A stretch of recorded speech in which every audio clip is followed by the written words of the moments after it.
संकल्प प्रभवान् कामान् त्यक्त्वा सर्वान् शेषतः मनसेवेन्द्रियग्रामं विनियम्य समन्ततः शनैः शनैरुपरमेत् बुद्ध्या धृतिगृहीतया आत्मसंस्थं मनः कृत्वा न किंचिदपि चिंतयेत्। संकल्प से उत्पन्न होने वाली संपूर्ण कामनाओं को निश्शेष रूप से त्याग कर और मन के द्वारा इंद्रियों के समुदाय को सभी ओर से भलीभांति रोककर एवं क्रम क्रम से अभ्यास करता हुआ उपरति को प्राप्त हो तथा धैर्य युक्त बुद्धि के द्वारा मन को परमात्मा में स्थित करके परमात्मा के सिवा और कुछ भी चिंतन न करें।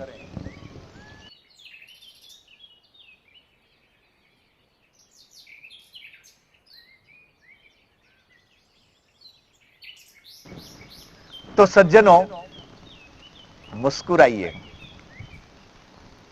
आप सभी को मेरा प्रणाम। जय सिया राम। कन्या गुरुकुल के लाभार्थ मानवता मिशन द्वारा आयोजित इस आत्म संयम चिंतन सत्र में आपका स्वागत है।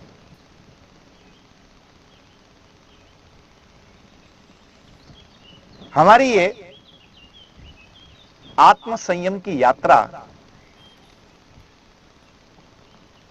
धीरे धीरे व्यक्ति से प्रारंभ की ये यात्रा अब विराट की ओर आगे बढ़ रही है।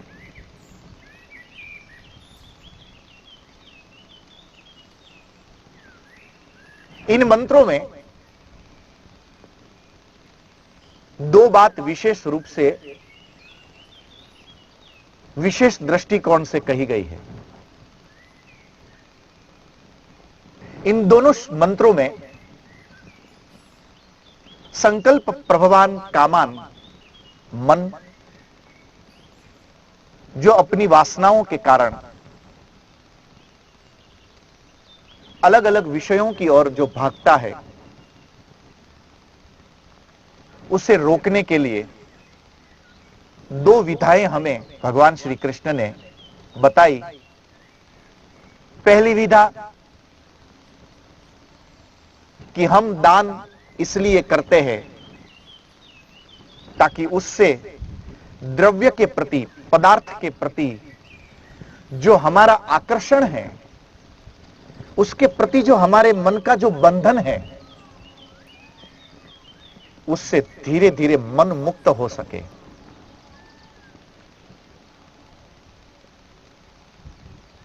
एक जिसे जरूरियात है, ऐसे व्यक्ति को जब मदद पहुंचती है तो उसकी प्रसन्नता जब हमारी ओर प्रवाहित होती है, ये प्रवाहित हो रही उसकी प्रसन्नता हमारे भीतर एक सकारात्मक ओरा को प्रकट करती है और यही सकारात्मकता हमें योग के मार्ग में उस व्यापक के पथ पर आगे बढ़ने के लिए सहयोगी होती है। एक दूसरा मंत्र जाप। रामचरितमानस में भी कहा, भगवान श्री राम शबरी को कहते हैं कि मंत्र जाप मम दृढ़ विश्वासा। हे शबरी, यदि आपके पास मुझे प्राप्त करने के लिए अब कोई साधन ठीक से न समझ में आता हो, तो बस उन्मुक्त होकर अपने भीतर अंतर गुहा में प्रवेश करते हुए भगवान के नाम का संकीर्तन किया जाए।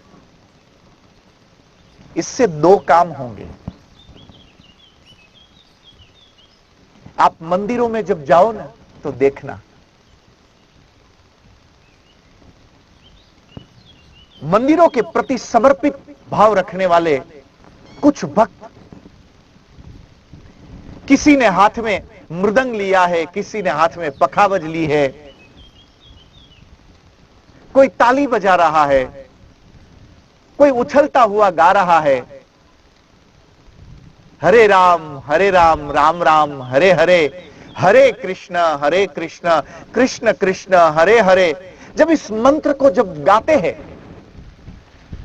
और मंत्र को गाते गाते नाचते नाचते एक ऐसा समय आ जाता है, एक ऐसा मौका आता है कि गाने वाला व्यक्ति वहां पर समाप्त हो जाता है और वह मंत्र और मंत्र के वो देवता, वो दोनों वहां पर व्यापक हो जाते हैं। ये खुद को समाप्त कर देना और व्यापक में सम्मिलित हो जाना, ये मंत्र गाते गाते धीरे धीरे ये एक दिन ऐसी परिस्थिति आ जाती है, और वो जितना समय हो, ये आवश्यक नहीं है कि कोई व्यक्ति 24 घंटे मंत्र गाता रहे, ये जरूरी नहीं है। क्योंकि व्यक्ति सोचता है कि मंदिर से वापस आने के बाद फिर वही घर गृहस्थी, ये नहीं किया वो करना बाकी है, आज तो शॉपिंग के लिए भी जाना है, आज तो बहुत सारे काम बाकी है, तो थोड़ा वो भी काम, ये सब चलता रहेगा। इसका यह अर्थ नहीं है कि मैं उसी दिन उठूंगा, एक दिन मेरा ऐसा संकीर्तन हो जाएगा कि बस उसमें डूबने के बाद मैं कभी वापस ही न लौटूं। ऐसा भी दिन आएगा, पर उसमें एक समय लगता है। भगवान श्री कृष्ण भी यहां कहते हैं कि शनै शनै रूप रमेत, धीरे धीरे यात्रा करते हुए, रोज अभ्यास करते हुए, और केवल यह द्रव्य जगत का ही आकर्षण हमें परेशान करता है, ऐसा नहीं है। और भी बहुत सारी बातें हैं जो मन को विचलित करती है। भगवान श्री कृष्ण यहां पर कहते हैं कि आत्मसंस्थम मनः कृत्वा, एक ऐसा समय आ जाए, एक ऐसा मौका आ जाए कि जहां पर ईश्वर और आत्मा दोनों के बीच में जो फासला है, ये पूरा फासला रुक जाए, वो एकाकार हो जाए। ये एक कुछ क्षण, ये एक बार आत्मा का परमात्मा को स्पर्श कर लेना, उस व्यापक के अनुकूल हो जाना है। और इस व्यापक के अनुकूल होकर जो घटना घटित होती है, ये घटना बड़ी अद्भुत होती है। श्रीमद् भागवत, ध्रुव चरित्र, इस मंत्र को समझने के लिए मुझे लगता है सर्वाधिक उपयुक्त उदाहरण साबित हो सकेगा।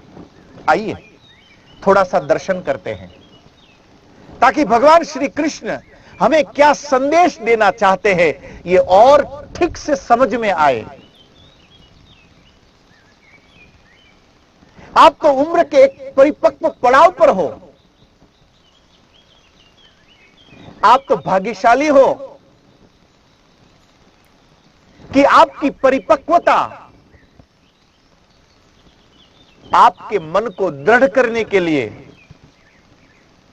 आपके मन को सकारात्मक संकल्पों से परिपूरित करने के लिए आपको मदद करेगा। किंतु इस ध्रुव को देखिए, एक 5 वर्ष का छोटा सा बालक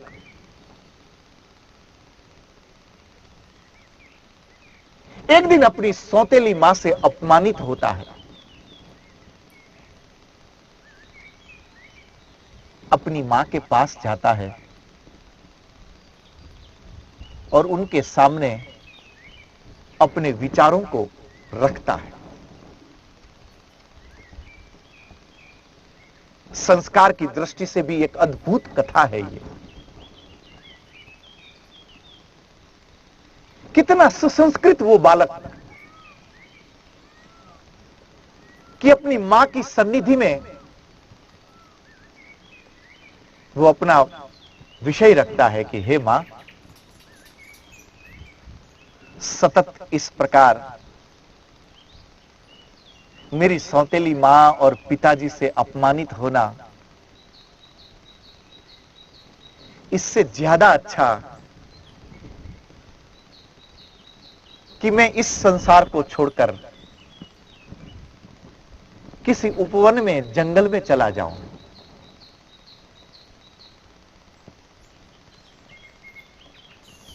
और कितनी समझदार वो मां रही होगी, सुनीति उसका नाम। कितनी हिम्मत रही होगी, अथवा तो वो महिला लगता है कि शायद योग को उपलब्ध हो चुकी होगी, क्योंकि ऐसा निर्णय कोई सामान्य व्यक्ति तो दे नहीं सकता है। ऐसे निर्णय कोई योग को उपलब्ध व्यक्ति ही कर सकता है। वो लोग डरते हैं जिसका अभी अहंकार समाप्त नहीं हुआ। वो लोग डरते हैं जिसने अपनी वृत्तियों पर ठीक से काबू नहीं पाया। वो लोग डरते हैं जिनकी वासनाएं अभी मरी नहीं है।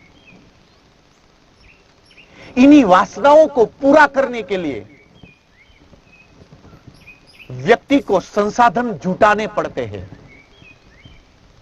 ताकि उन संसाधनों के द्वारा सुख मिले। एक सन्यासी जंगल के किसी कोने पर, किसी बरगद के नीचे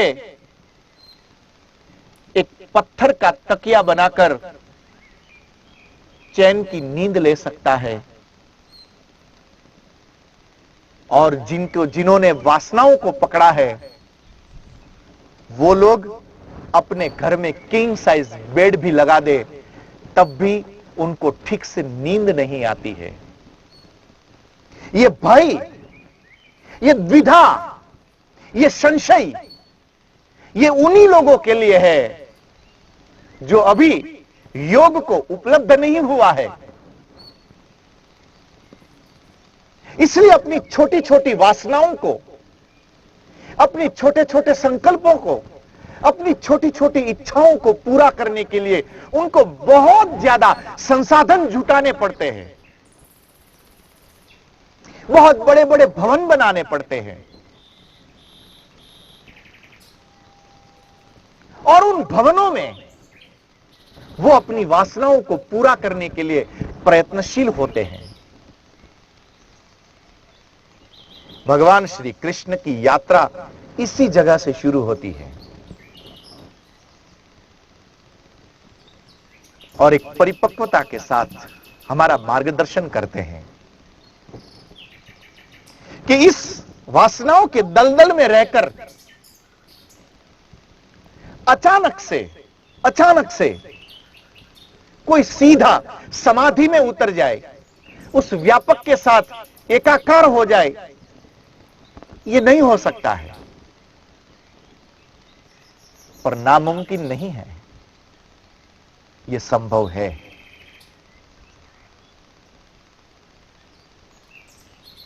जैसा उस मां ने निर्णय लिया, उस योग को उपलब्ध ध्रुव नारायण की माता ने जो निर्णय दिया कि ठीक है बेटा, यदि आप वन में जाकर तप करना 5 वर्ष का बालक यदि वन में जाकर तप करना चाहते हो तो आप सुख से जाओ। उसने मां को प्रणाम किया। सुख साधनों से उपलब्ध नहीं होता है। सुख का मुख्य कारण हमारा मन होता है। जिस देह में व्यक्ति ने सुख को देखा, भगवान आदि गुरु शंकर ने कौपीन पंचकम में कहा कि कौपीनवंतः खलु भाग्यवंतः। हड्डी मांस और मज्जा के शरीर में जिसने आकर्षण को देखा और उस आकर्षण में व्यक्ति ने जिसको गले लगाया, वो विष्ठा से भरे देह को उसने गले लगाया। उसके बावजूद भी चूंकि उसका मन उसके साथ जुड़ा है, इसलिए अस्थि मज्जा से भरे इस देह को भी गले लगाने में उसको सुख का अनुभव होता है। श्रीमद् भागवत का आरंभ करते हुए इसलिए महर्षि वेदव्यास ने कहा कि क्षणार्धम क्षेमार्थम पिबत शुक गाथाम तुलसुधाम। एक क्षण मात्र के लिए भी यदि परम सुख को प्राप्त कराने वाली इस भागवती कथा को जो श्रवण करता है, ये इसका महिमा गाते हुए उस शास्त्रकार ने जो कहा, रामचरितमानस का आरंभ करते हुए गोस्वामी तुलसीदास जी ने कहा कि नान्या स्पृहा रघुपते हृदयस्मदीये। और आगे कहा कि कामादि दोष रहितम कुरु मानसम च। क्या अद्भुत वरदान मांगा कि मेरे मन की सारी वासनाएं निर्मूल हो जाए, समाप्त हो जाए, शांत हो जाए। वासनाओं का समाप्त होना ही परमात्मा का उदय होना है। रात्रिर गमिष्यति, उसके बाद शब्द आता है भविष्यति सुप्रभातम। जब मन से वासनाओं का अंधेरा नहीं छटेगा, तब तक संभव नहीं है कि परमात्मा का सूर्योदय हमारे जीवन में हो। ध्रुव वन में जाते हैं। बड़ी अद्भुत कथा है ये। शायद इसी प्रसंग को ध्यान में रखकर, ये मेरी मान्यता है, ऐसा न भी हो, भगवान श्री कृष्ण ने यहां पर यह शब्द दिया हमें कि शनै शनै उपरमेत। धीरे धीरे अभ्यास करते करते मन को वासनाओं से हटाकर परमात्मा के साथ जोड़ा जा सकता है।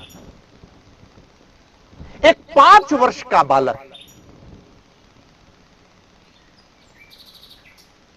कितना भाग्यशाली कि मार्ग में उसको नारद मिल जाते हैं।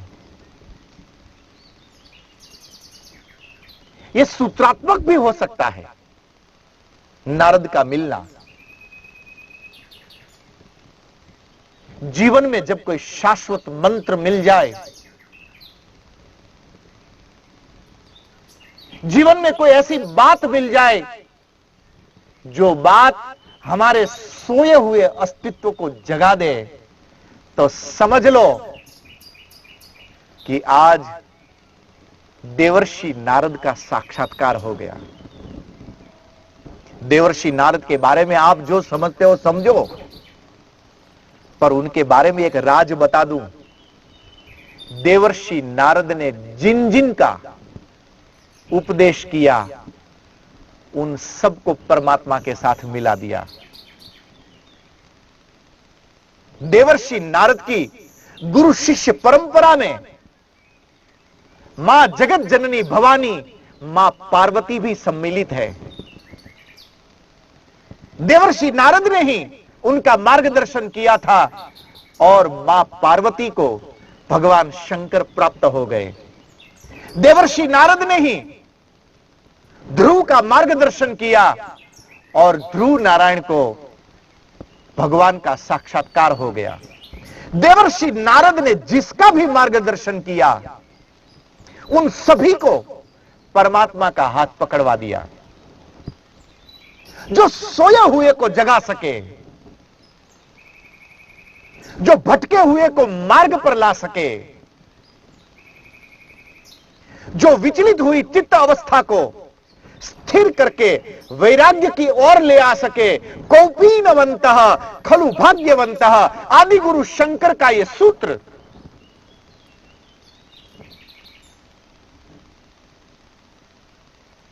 एक मन ही है कि उस अस्थि मज्जा और मांस से भरे देह को, चूंकि मन ने उसमें सुख को देखा, तो थोड़ी देर के लिए व्यक्ति को उसमें सुख अनुभव होता है। भगवान आदि गुरु शंकर कहते हैं कि जो उससे भी परे उठकर आगे बढ़ सका। बहुत दिन हो गए इन वासनाओं में भटकते भटकते, जिंदगी का बड़ा समय निकल गया इन सुखों को ढूंढते ढूंढते। आइए आज आत्म संयम के इस मार्ग से होते हुए उस परम को पाने के लिए अब ऊपर उठे। इन वासनाओं को छोड़कर शनै शनै उपरमेत, भयभीत मत होना। भारतवर्ष की एक मां अपने 5 वर्ष के छोटे बालक को यदि वन में जाने की आज्ञा दे सकती है कि जाओ बेटा, कोई चिंता नहीं,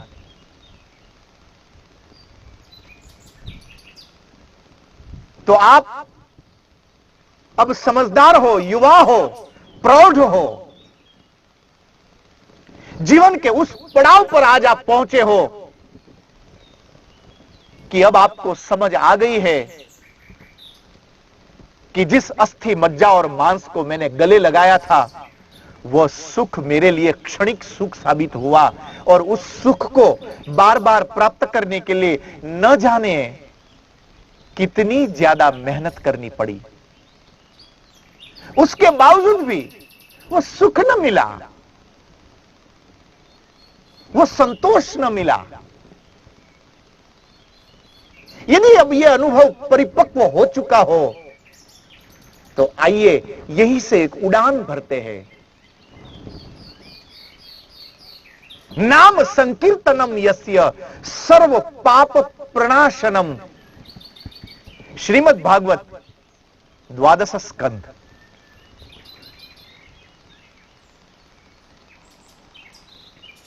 उस परम की संकीर्तन में डूबने की चेष्टा करें।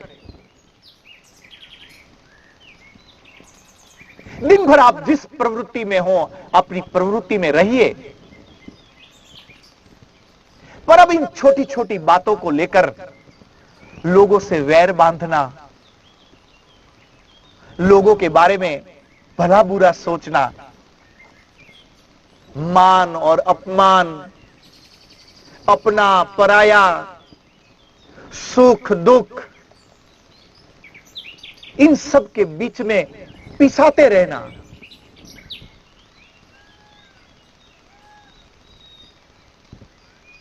चलती चाकी देखकर दिया कबीरा रोय, दो पाटन के बीच में जब चक्की को चलते हुए देखा और उसमें उन दानों को पिसाते हुए देखा तो कबीर ने एक दोहा लिखा कि चलती चाकी देखकर दिया कबीरा रोए। घर आए कबीर। कबीर का एक बेटा था जिसका नाम कमाल। यह भी तो कबीर का बेटा है। प्रतिभा कबीर से भी 2 कदम आगे। बड़ा प्रसन्नता से अपने बेटे कमाल को कबीर ने यह दोहा सुनाया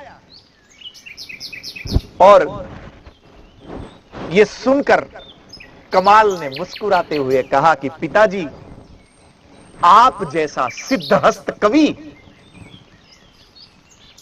ऐसी नगण्य बातें कैसे लिख सकता है? कबीर अचंभित, क्या बात है कमाल, तुझे मुझे इस दोहे में आनंद नहीं आया? बोले जरा भी आनंद नहीं आया, बकवास, एकदम बकवास। यह कोई काव्य है? और कमाल ने उसका प्रत्युत्तर दिया और प्रत्युत्तर के दोहे में कमाल ने कहा कि जब चक्की चलती है तब केवल वही दाने पीस जाते हैं जो 2 पाटे के बीच में आते हैं, किंतु जो समझदार दाने बीच में एक कील होती है, यदि वो कील के पास पहुंच गए, जितने दाने उस कील के पास में बने रहते हैं वो दाने साबुत निकल आते हैं। उन दानों का कोई कुछ नहीं बिगाड़ सकता है। कमाल कहता है कि जिसने ये संसार रूपी चक्की के इस वासना के 2 पाट के बीच में जो आ गए, उनका पीसना अनिवार्य है, पिसेगा, समाप्त होगा। किंतु जो मध्य में कील है परमात्मा की, जिसके चारों ओर वो पाट घूमता है, यदि जिसके सहारे वो पाट संसार का घूमता है, यदि कोई दाना, कोई जीवन, कोई अस्तित्व उस परमात्मा की उस कील के सहारे आ गया, उन दोनों पाटों में ताकत नहीं है कि वो उस दाने को पीस सके। जिसने परमात्मा को पकड़ लिया, यहां पर ध्रुव वन में जाते हैं, कुछ दिन के लिए उपवास करते हैं, किंतु परमात्मा उपलब्ध नहीं हुए। यमुना जल पान कर कर तप कर रहे थे, अब तो यमुना जल छोड़ दिया। कहते हैं कि उस दिन मां यमुना भी करुणा से भर गई कि इतना छोटा सा बालक मेरी गोद में बैठा है और मेरे जल तक को छोड़ दिया। किंतु ध्रुव ने छोड़ा। कहते हैं कि अब तो ध्रुव ने पत्ते भी खाना छोड़ दिए। इतना ही नहीं, एक दिन जब परमात्मा का इतना ज्यादा वियोग उसको मन में हुआ और उसकी श्वास रुकने लगी, जैसे ही ध्रुव की श्वास रुकी, अब पूरा ब्रह्मांड कांप उठा। आपका मुस्कुराना पूरे ब्रह्मांड को मुस्कुरा देता है और आपका एक बार रो पड़ना पूरे ब्रह्मांड को रोने के लिए मजबूर करता है। यह है आपका अस्तित्व, यह है आपकी शक्ति, यह ऊर्जा, यह ताकत, यह आपके भीतर पड़ी हुई है। बस एक बार शनै शनै उपरवेत, धीरे धीरे अभ्यास करते करते करते जब उस परमात्मा तत्व को प्राप्त हो जाओ और उस परमात्मा के लिए जिस दिन हम अपने भीतर की अवस्था को छोड़कर उस व्यापक में सम्मिलित होते हैं, वो संकीर्तन करते करते भी हो जाए, वो जप करते करते हो जाए, वो पाठ करते करते हो जाए, वो प्राणायाम करते करते हो जाए, ये सारी विधा भले ही अलग अलग हो, किंतु ये सारी विधाएं एक प्रकार से योग है। और भगवान श्री कृष्ण कहते हैं कि जिसने इस अभ्यास को पकड़ा, ऐसा आत्म संयमी साधक एक दिन उस व्यापक को जरूर प्राप्त कर लेगा। और जो आत्म संयमी साधक एक बार उस व्यापक का अनुभव कर ले, वो व्यापक में समा जाता है। आज बस इतना ही। पुनः आपसे मिलने की आशा के साथ आप सभी को मेरा प्रणाम। जय सिया राम। मुस्कुराते रहना।